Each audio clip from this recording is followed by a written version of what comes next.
je m'appelle Lucas Wagner. Je me suis fait opérer chez Racine Carré il y a un peu plus de 6 mois maintenant, 7 mois je dirais.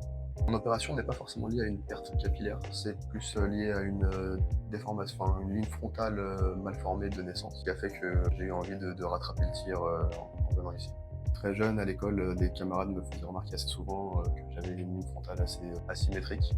Peut-être même un peu reculée. Je pense un peu comme tout le monde qui a envie de se faire opérer à ce niveau-là, le premier réflexe c'est de regarder en Turquie. Ça fait quand même un peu loin le trajet, etc.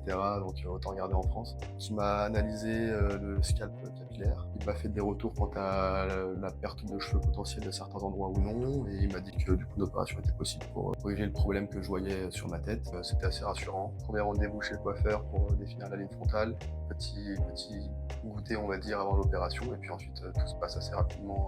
Quel moment ne m'a pas marqué le jour d'intervention? Un plus que les autres. Au moment de la pose des greffons, le chirurgien vient nous demander quels sont les épis que j'aimerais avoir ou dans quel sens est-ce que j'aimerais que mes cheveux repoussent. C'était quelque chose que je ne m'étais pas demandé. Et du coup, quand il m'a posé la question, j'ai été un peu pris de court. J'ai pu échanger avec des personnes à disposition lorsque j'avais des questions toute la semaine, qui m'ont conseillé lorsque j'avais des petits problèmes ou des petites questions. Donc, ça s'est très bien passé.